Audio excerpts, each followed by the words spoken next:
Class 12 half yearly exam में तुम्हारा syllabus 300 pages का होता है, लेकिन पेपर तुम्हारा 30 पेजेस से आता है। और वो 30 पेजेस कौन से हैं वही मैं इस वीडियो में तुम्हें दिखाने आया हूँ। जो टॉपिक्स मैं तुम्हें अब इस वीडियो में बताने वाला हूँ ना, वही टॉपिक से लास्ट 3 साल से तुम्हारा 80% पेपर बना है। तो तुमने अगर इन टॉपिक्स में से कुछ भी छोड़ दिया ना, तो गलती तुम्हारी होगी। बिकॉज फिजिक्स, केमिस्ट्री, बायोलॉजी, इन सभी सब्जेक्ट के इम्पोर्टेंट टॉपिक्स मैं तुम्हें बताऊंगा। इन टॉपिक्स को कर लेना तुम्हारे लिए इनफ है। So hi everyone, this is Mukul Bhardwaj और आज की वीडियो में हम बात कर रहे होंगे क्लास 12 के उन 20% टॉपिक्स की जिनसे तुम्हारा 80% पेपर बनता है। यस, बिल्कुल सही सुना तुमने। तुम इन 20% टॉपिक्स के हेल्प से 80% तक स्कोर कर सकते हो अपने एग्जाम में। तो अगर तुम ऐसे बच्चे हो जिसने हाफ ईयरली के लिए कुछ भी नहीं पढ़ा है और तुम्हारे पास कम टाइम है, तो जो भी मैं तुम्हें टॉपिक्स बताऊंगा ना, उनको एक कॉपी में लिख लो। और फिर ये करने कैसे हैं, कहाँ से तुम पढ़ोगे, ये सब मैं तुम्हें वीडियो के लास्ट में बताऊंगा। सबसे पहले तुम्हें सभी सब्जेक्ट के इंपॉर्टेंट टॉपिक्स बता देता हूँ। तो स्टार्टिंग करते हैं फिजिक्स से। तो इसके अंदर तुम्हारा फर्स्ट चैप्टर है इलेक्ट्रिक चार्ज एंड फील्ड्स। वैसे तो इसमें बहुत सारे टॉपिक्स हैं, लेकिन तुम्हें बस ये 2 टॉपिक करने हैं। फर्स्ट टॉपिक तुम्हारा होने वाला है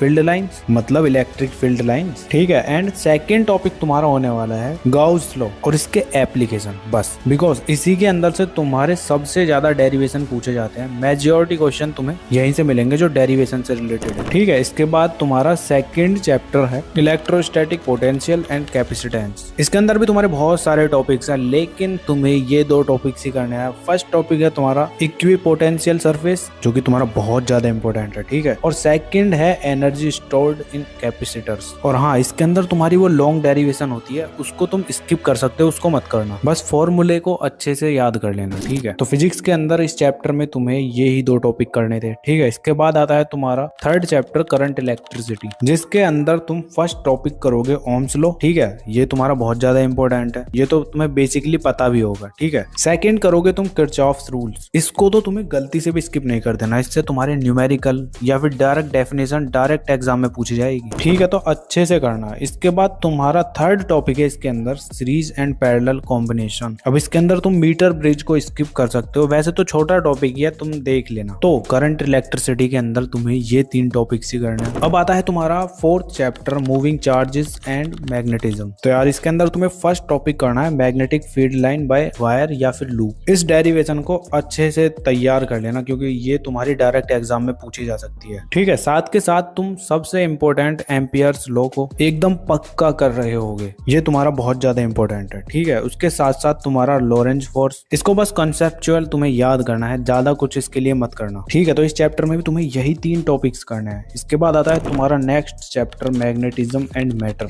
सबसे पहले तुम इसमें मैग्नेटिक मटेरियल्स, जिसके अंदर तुम्हारा सॉफ्ट, हार्ड, डायमैग्नेटिक, ये सब होता है, इनको अच्छे से करोगे तैयार, ठीक है। और सेकंड टॉपिक तुम इसके अंदर करोगे derivation of solenoid and dipoles. ये 2 टॉपिक तुम्हें बहुत ही अच्छे से तैयार करने हैं, ठीक है। इसके बाद तुम्हारा आता है 6th चैप्टर इलेक्ट्रोमैग्नेटिक इंडक्शन। तो इसके अंदर तुम्हें सबसे पहले फैराडेज लॉ और लेंज लॉ, ठीक है। ये तुम्हें दोनों टॉपिक अच्छे से तैयार करने हैं, ठीक है। इसके बाद तुम्हें सेकंड इसमें करना है सेल्फ एंड म्यूचुअल इंडक्टेंस। इसके अंदर तुम ईडी करंट न्यूमेरिकल्स स्किप कर सकते हो, ठीक है। बाकी सबको अच्छे से तैयार करना है डिटेल में। तो हाफ ईयरली में मेजॉरिटी तुम्हारे यही 6 चैप्टर्स आ रहे होंगे। और अगर तुम्हें नहीं पता कितने चैप्टर्स आ रहे हैं, तो यार अपने टीचर से पूछना, बिकॉज हाफ ईयरली तुम्हारे स्कूल वालों के हाथ में होता है। मैं तो तुम्हें सारे चैप्टर्स बता दूंगा, लेकिन तुम खुद भी तो जाके पूछो कि कितने कितने चैप्टर्स आ रहे हैं। और अगर तुम्हें ऑलरेडी पता है तो कमेंट सेक्शन में बता दो कौन कौन से चैप्टर्स हैं। बट मेजॉरिटी बच्चों के यही 6 चैप्टर्स आने वाले हैं। और इससे ज्यादा चैप्टर्स आ रहे हैं तो तुम मुझे इंस्टाग्राम पर डीएम कर देना, या फिर टेलीग्राम की लिंक मैं डिस्क्रिप्शन में दे दूंगा। वहां पे तुम्हें सभी चैप्टर्स के ये मोस्ट इंपोर्टेंट टॉपिक्स मिल जाएंगे, तो उस ग्रुप को भी ज्वाइन कर लेना, ठीक है। फिजिक्स तुम्हारा कंप्लीट हो चुका है, अब तुम्हारी आती है केमिस्ट्री। तो इसके अंदर तुम्हारा फर्स्ट चैप्टर है सॉल्यूशंस। तो सॉल्यूशन में यार तुम्हारा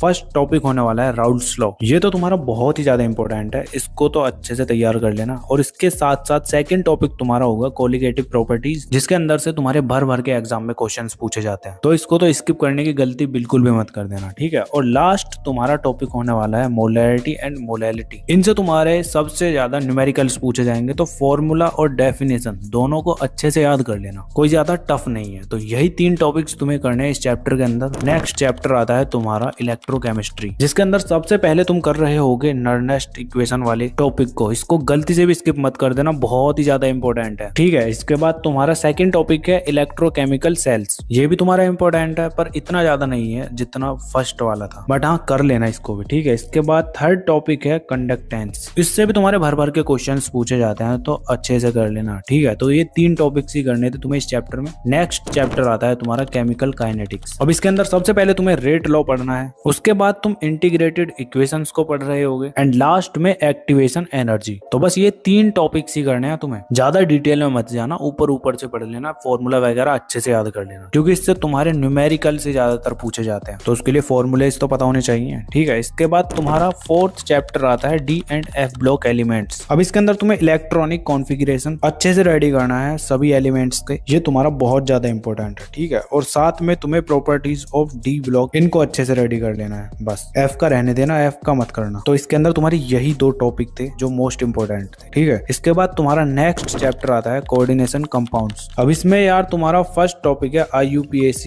नोमेनक्लेचर। इससे तुम्हारे डायरेक्ट क्वेश्चंस पूछे जाते हैं, या तो तुम्हें पूरा कंपाउंड दे देंगे, उससे पूछेंगे कि इसका नाम क्या है, या फिर नेम दे देंगे, उससे पूछेंगे कि ये कंपाउंड कौन सा है, उसका तुम्हें फॉर्मूला लिखना है, बस यही करना है। सिंपल सिंपल क्वेश्चंस आते हैं, तो इसको अच्छे से तैयार कर लेना। इसके बाद आता है तुम्हारा नेक्स्ट आइसोमेरिज्म, जो कि बहुत ही ज्यादा इंपॉर्टेंट है ये भी, इससे भी तुम्हारे क्वेश्चंस भर भर के पूछे जाते हैं, ठीक है। थर्ड टॉपिक है तुम्हारा लिगेंड फील्ड बेसिक्स। टॉपिक तुम्हारा थोड़ा कॉम्प्लेक्स होगा, लेकिन एक बार समझ गए ना तो बहुत ही मजा आएगा तुम्हें, तुम्हारे क्वेश्चंस इजीली बन जाएंगे। तो बस केमिस्ट्री के अंदर तुम्हारे यही चैप्टर्स आएंगे। अब इस सब्जेक्ट के लिए भी तुम्हारा वही सेम रूल अप्लाई होता है, टीचर से पूछ लेना पहले कौन कौन से चैप्टर आ रहे हैं। कभी पता चला तुम्हारे चैप्टर कोई और आ रहे हैं और तुम इस वीडियो को देख के इन टॉपिक्स को करके एग्जाम में चले गए और वहां जाके देखा तो कोई और ही पेपर है, ठीक है। तो इस गलती से बचने के लिए अपने दोस्तों से पूछ लेना, या फिर कोई टॉपर वगैरह हो उससे पूछ लेना, क्योंकि स्कूल वाले होते हैं भांग के नशे करके पेपर बनाते हैं। वैसे कोई दिक्कत नहीं है, यही चैप्टर्स आएंगे मेजॉरिटी बच्चों के। तो अब तुम्हारी केमिस्ट्री कंप्लीट। इसके बाद आता है नेक्स्ट सब्जेक्ट तुम्हारा मैथ्स। अगर तुम बायो वाले हो तो इस पार्ट को स्किप कर देना, ठीक है, आगे चले जाओ। मैथ्स में यार तुम्हारा फर्स्ट चैप्टर है रिलेशन एंड फंक्शन। इसके अंदर तुम्हें रिफ्लेक्सिव, सिमेट्रिक एंड ट्रांजिटिव, इन तीनों को अच्छे से तैयार कर लेना, इनकी डेफिनेशन वगैरह क्या क्या चीजें इनके अंदर होती हैं सब, ठीक। और फंक्शन के अंदर तुम्हें 1 एंड ऑन टू फंक्शन गलती से भी स्किप नहीं करना है, बस ये 2 टॉपिक्स कर लो, तुम्हारा इस चैप्टर के लिए इनफ है, ठीक है। ऐसे ही अब तुम्हारा दूसरा चैप्टर आता है इनवर्स ट्रिग्नोमेट्री फंक्शन। अब वैसे तो ये तुम्हारा पूरा चैप्टर ही इजी है, लेकिन तुम्हें टॉपिक्स चाहिए ना, तो सबसे पहले तुम डोमेन एंड रेंज को अच्छे से करोगे, और साथ में सेकंड टॉपिक में तुम ग्राफ्स को अच्छे से कर लेना। बस यही 2 टॉपिक करने हैं तुम्हें इसके अंदर, ठीक है। अब तुम्हारा नेक्स्ट चैप्टर आता है जो कि बहुत इजी है, मैट्रिक्स या मैट्रिसेस बोल लो। अब इसके अंदर भी यार तुम्हारा वैसे तो पूरा चैप्टर इजी है, लेकिन 2 टॉपिक तुम्हें अच्छे से करने हैं। फर्स्ट है तुम्हारा ऑपरेशन एंड ट्रांसपोज, इनको अच्छे से करना है, और सेकंड है तुम्हारा लीनियर इक्वेशंस। इससे तो तुम्हारे एग्जाम में डायरेक्ट क्वेश्चंस पूछे जाएंगे, जो तुम प्रैक्टिस करके जाओगे वही आएंगे, ठीक है। तो बहुत ही इजी चैप्टर है, कर लेना। इसके बाद आता है तुम्हारा नेक्स्ट चैप्टर, इससे भी हलवा चैप्टर, डिटर्मिनेंट्स। अब इसमें भी इंपॉर्टेंट बताने की जरूरत है, चलो बता देता हूँ। ये 2 टॉपिक्स कर लेना। एक तो तुम्हें करना है माइनर्स एंड कोफैक्टर्स, ठीक है, और सेकंड करना है तुम्हें एडजॉइंट्स एंड इनवर्स। इन पर अच्छे से ध्यान देना, ठीक है। इसके बाद तुम्हारा नेक्स्ट चैप्टर आता है कंटिन्यूटी एंड डिफरेंशियबिलिटी। अब ये भी तुम्हारा इंपॉर्टेंट चैप्टर है, जिसके अंदर तुम सबसे पहला टॉपिक करोगे चेन रूल, और सेकंड टॉपिक कर रहे होगे तुम डेरिवेटिव ऑफ इनवर्स ट्रिग्नोमेट्री। ये 2 टॉपिक्स इसके अंदर बहुत ज्यादा इंपॉर्टेंट है। अब इसके बाद तुम्हारा लास्ट चैप्टर है एप्लीकेशन ऑफ डेरिवेटिव्स, जिसमें यार फर्स्ट टॉपिक तुम कर रहे होगे मोनोटोनिसिटी, और सेकंड टॉपिक तुम कर रहे होगे मैक्सिमा एंड मिनिमा। बहुत ही ज्यादा इजी टॉपिक है, इसको अच्छे से कर लेना, बस इतना ही करना है तुम्हें। मैथ्स के लिए यही इनफ है। अब तुम्हारा नेक्स्ट सब्जेक्ट आता है बायोलॉजी। तो इसके अंदर तुम्हारा फर्स्ट चैप्टर आता है sexual reproduction in flowering plants. तो इसमें यार तुम्हारे ये सबसे ज्यादा इंपॉर्टेंट टॉपिक्स हैं, इनको स्किप करने की गलती मत कर देना, ठीक है। इसके बाद तुम्हारा सेकंड चैप्टर आता है ह्यूमन रिप्रोडक्शन। इसके अंदर भी यार तुम्हारे ये इंपॉर्टेंट टॉपिक्स होने वाले हैं, इनको भी अच्छे से तैयार कर लेना, ठीक है। थर्ड चैप्टर आता है तुम्हारा रिप्रोडक्टिव हेल्थ। इसके अंदर भी तुम इन इंपॉर्टेंट टॉपिक्स को कर रहे होगे, ठीक है। इसके बाद तुम्हारा फोर्थ चैप्टर आता है प्रिंसिपल ऑफ इनहेरेंस एंड वेरिएशंस। इसके अंदर भी यार तुम इन इंपॉर्टेंट टॉपिक्स को कर रहे होगे। एंड फिफ्थ चैप्टर तुम्हारा आता है मॉलिक्यूलर बेसिस इनहेरेंस। इसके अंदर भी यार तुम्हें यही इंपॉर्टेंट टॉपिक्स करने हैं बस। एंड लास्ट चैप्टर आता है तुम्हारा एवोल्यूशन, जिसके अंदर तुम्हारे ये टॉपिक्स होने वाले हैं, यही इंपॉर्टेंट है बस। तो बायोलॉजी के लिए तुम्हें बस यही टॉपिक्स करने हैं और यही चैप्टर्स थे। अब तुम्हें इन टॉपिक्स को करना कैसे है, अगर बिल्कुल भी टाइम नहीं है ना तो सीधा इन 3 स्टेप्स को फॉलो करो। स्टेप 1 में यार तुम YouTube पर जो भी तुम्हें टॉपिक पढ़ना है उसको सर्च करोगे और उसको अच्छे से समझोगे, ठीक है। स्टेप 2 में तुम उसके शॉर्ट नोट्स बना लोगे, और थर्ड स्टेप में तुम प्रीवियस ईयर क्वेश्चंस लगाओगे। ये कहाँ पे मिलेंगे, ये मैंने टेलीग्राम पर अपलोड कर रखे हैं, फिजिक्स, केमिस्ट्री, बायोलॉजी और मैथ्स के लिए। तो टेलीग्राम के लिंक मैं डिस्क्रिप्शन में दे दूंगा, या फिर तुम टेलीग्राम पर जाकर you can learn internet search कर लेना, तुम्हें ग्रुप मिल जाएगा, ग्रुप ज्वाइन कर लेना और उन क्वेश्चंस को भी लगा लेना, फ्री ऑफ कॉस्ट ही है। बाकी तुम्हें कोई और प्रॉब्लम भी है तो कमेंट करके बता दो यार। और अभी भी समझ नहीं आ रहा हाफ ईयरली के लिए किस तरह से पढ़ना है, तो ये वाली वीडियो तुम्हें अपनी स्क्रीन पर शो हो रही होगी, या फिर क्लास 12th की वो बहुत बड़ी मिस्टेक जो कि तुम करोगे उसमें तुम फेल तक हो सकते हो। ये वीडियोस देखना चाहते हो तो तुम्हें अपनी स्क्रीन पर ये शो हो रही हैं, इनको भी देख सकते हो। बाकी चलो मिलते हैं नेक्स्ट वीडियो में, तब तक के लिए keep learning, keep studying and keep smiling.